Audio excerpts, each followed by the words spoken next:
മുല്ലപ്പെരിയാർ വിഷയം പരിഹരിക്കാൻ പിണറായി വിജയനും തമിഴ്നാട് മുഖ്യമന്ത്രി സ്റ്റാലിനും ശ്രമിക്കുന്നില്ലെന്ന് ബിജെപി സംസ്ഥാന പ്രസിഡന്റ് രാജീവ് ചന്ദ്രശേഖർ.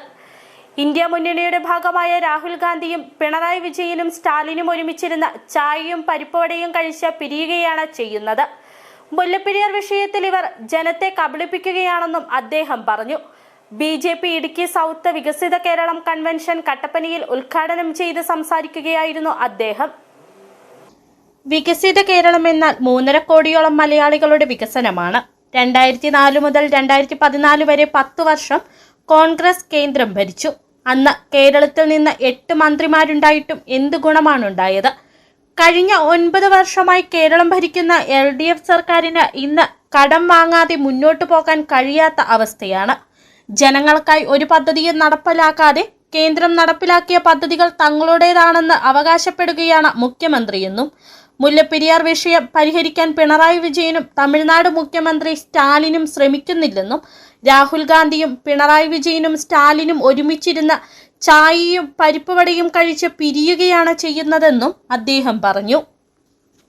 ബഹുമാനപ്പെട്ട മുഖ്യമന്ത്രി സ്റ്റാലിൻ ആ പരിപ്പുവടയും ചായ ഇത്ര നമ്മൾ കഴിക്കുമ്പോഴും കുടിക്കുമ്പോഴോ ഈ മുല്ലപ്പെരിയാറിന്റെ പരിഹാരം എടുക്കാൻ എന്താണ് ചെയ്യാൻ? അപ്പോ എന്തിനാണ് ആഘോഷം? മലയോര മേഖലയിൽ ആരും ആഘോഷിക്കുന്നില്ല, ആശാ വർക്കേഴ്സ് ആരും ആഘോഷിക്കുന്നില്ല, യുവാക്കൾ ആരും ആഘോഷിക്കുന്നില്ല. എൻട്രൻസ് എക്സാം പാസ്സായ യുവാക്കൾ അവർക്ക് തൊഴിൽ കിട്ടാന്നിരിക്കുമ്പോൾ അവർ ആഘോഷിക്കുന്നില്ല. ബിജെപി ഇടുക്കി സൗത്ത് വികസിത കേരളം കൺവെൻഷൻ കട്ടപ്പന വള്ളക്കടവിൽ വെച്ചാണ് നടന്നത്. ബിജെപി ഇടുക്കി സൗത്ത് ജില്ലാ പ്രസിഡന്റ് VC വർഗീസ് അധ്യക്ഷനായിരുന്നു. ചടങ്ങിൽ വെച്ച് ഇടുക്കി DCC മുൻ ജനറൽ സെക്രട്ടറി ബെന്നി പെരുവന്താനം ബിജെപിയിൽ ചേർന്നു. ബിജെപി സംസ്ഥാന അധ്യക്ഷൻ രാജീവ് ചന്ദ്രശേഖർ അംഗത്വം നൽകി.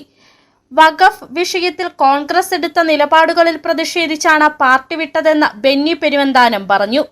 കൂടാതെ വിവിധ രാഷ്ട്രീയ കക്ഷി സംഘടനകളിൽ നിന്നുമുള്ള ആളുകളും ബിജെപിയിൽ ചേർന്നു.